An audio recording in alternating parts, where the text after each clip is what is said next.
Kiddushin Daf Gimel contains two primary sugyas. First, the Gemara continues its analysis of the language of our Mishnah and why the Mishnah chose certain words and what they mean. And then the Gemara will go to its next sugya, which is what is the source of the halacha that Kiddushin can be accomplished with kesef, both Kiddushin of an adult being Mekadesh, accepting Kiddushin for herself, will be discussed, as well as Kiddushin for Katana, which goes to her father.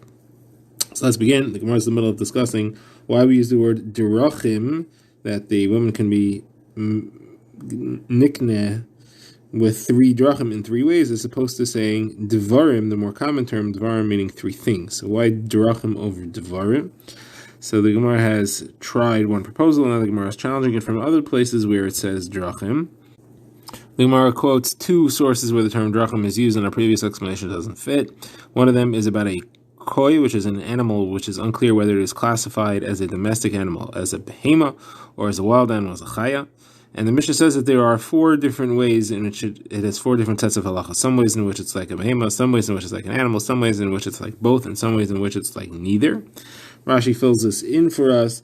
It is like a chaya, a wild animal, in the sense that it requires kisi adam. If you shacht it, its blood has to be covered. That's halacha that applies only to wild animals and to birds.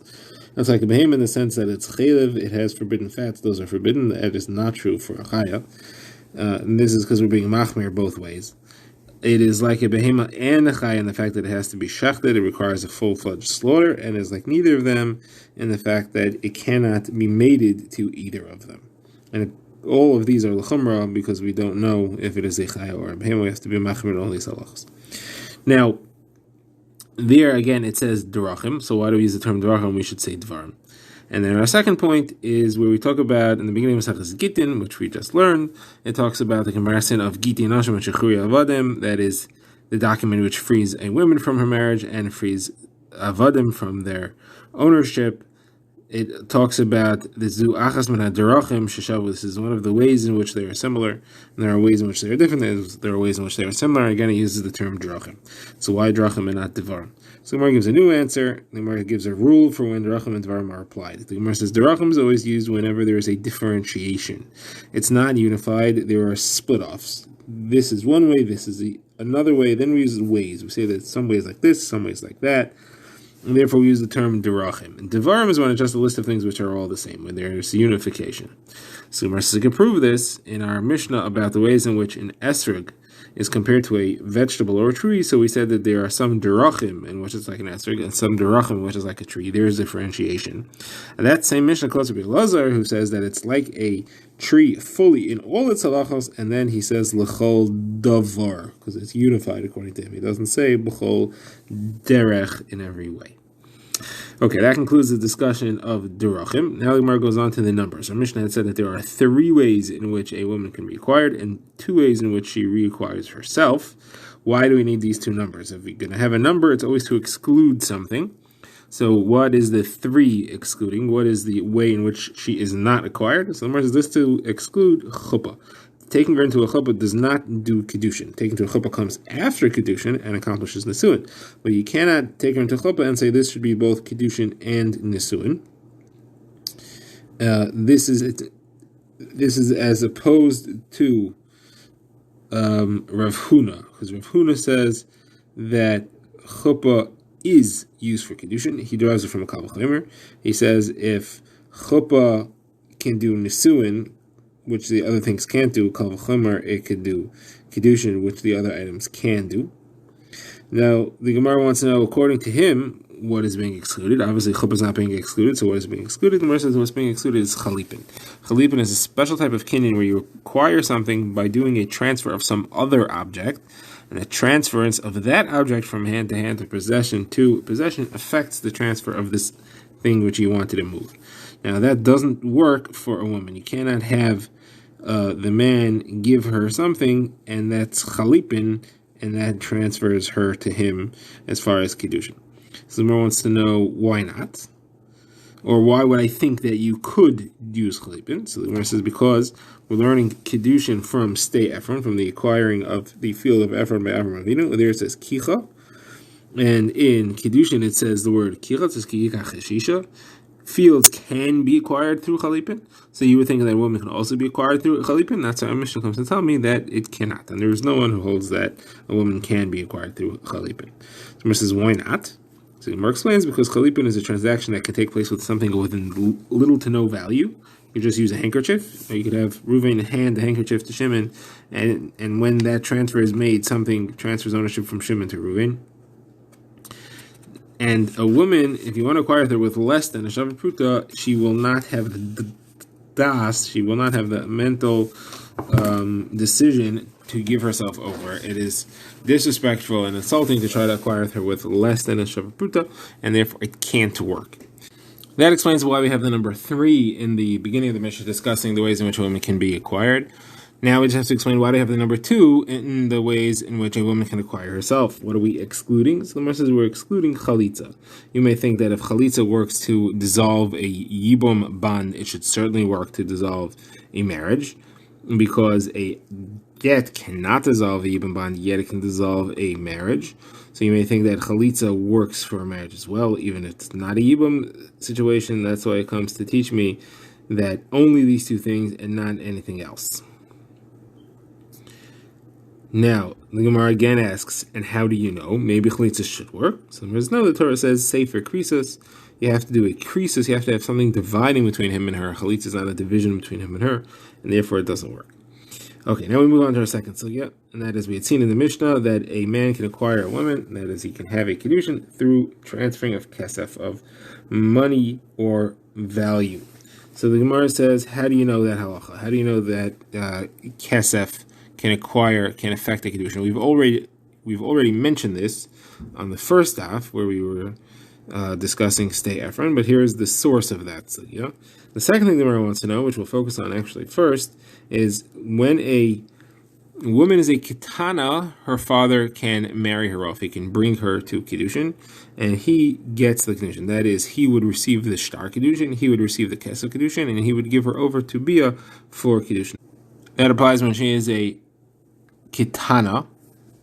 It also applies when she is a nara. That is, not only kitana, from age childhood till age 12, till her 12th birthday, even when she's a nara, from her 12th birthday till she's 12 and a half. He can do that as well, but that may have different sources, as we shall see. So the Gemara wants to know, how do we know that the father can do that, and that he receives the kesef Kiddushin? So the Gemara is going to try a few different sources for this. So Rabbi Yehuda says first the name of Rav. The Torah says when a girl who's in Amma Ivriha, in servitude, when she turns 12, she goes free. It says v'yatzachinam in kasef, she goes free, and there is no money. And when it says she goes free, the word chinam is used meaning for free. So it's repetitious to then say there is no money. So why does it have to say that there is no money? So the Gemara says there's no money in this scenario. She doesn't have to pay anything off to her owner, to her master. And there's a different scenario in which someone does have to be paid off, and that is where she's getting married. And therefore, there is money in the case of kesef Kiddushin. The money has to go, and therefore there is kesef Kiddushin on a katana. So the Gemara says, okay, we know that there is money involved, but you don't know who the money goes to. It just says that in the case of the Amma going free, there is no money. In the case of Kiddushin, there is money. It doesn't tell you where or how or who gets the money. Maybe she gets the money. How do you know that it goes to her father? So the Gemara answers this by saying the father is the one who sets up the Kiddushin, because it says this biti nasati l'ish hazeh, and the father discusses the marriage. He says, I gave my daughter to this man, so we know that it is a marriage that he arranges. So obviously he should be the one that receives the kesef Kiddushin. There will be no reason that he should. So the Gemara asks, but that's talking about a katana. A katana, I understand the father needs to get the kesef Kiddushin. She does not have the das to be makabel her own kesef Kiddushin. She doesn't have a yad, a hand, to be makabel kesef Kiddushin. Al pi lumdus and al pi halacha. But we're talking about a nara from age 12 to 12 and a half. She does have a yad for a certain halacha, so she should perhaps be able to get her own kesef Kiddushin. So the Gemara says, there's a different pasuk. It says, Binureh Beisavia, that any benefit that accrues to her as a nara goes to her husband, to her father. So anything of neurim goes to her father, and that's why her Kiddushin as a nara goes to her father. So the Gemara objects against this. The Gemara says, you're saying you can learn from Binureh Beisavia. The pasuk of Binureh Beisavia is written in the context of Hafaras Nedarim, where he can cancel her vows. And we have a question. We're going to question: does that apply to other things? So the Gemara quotes is the statement of Rav Huna Merav, who says, "How do you know that a girl's work goes to her father?" Because it says, that a man can sell her into servitude. So if he can do that, obviously he owns her work. If he can sell her work, he must own her work. So therefore it must go to him. Now, why did we learn from there?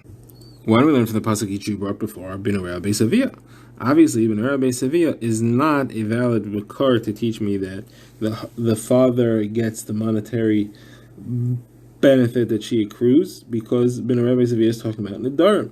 And if you can't learn it for her ma'aseh yadayim, you should also not be able to learn it to her kesef kiddushin.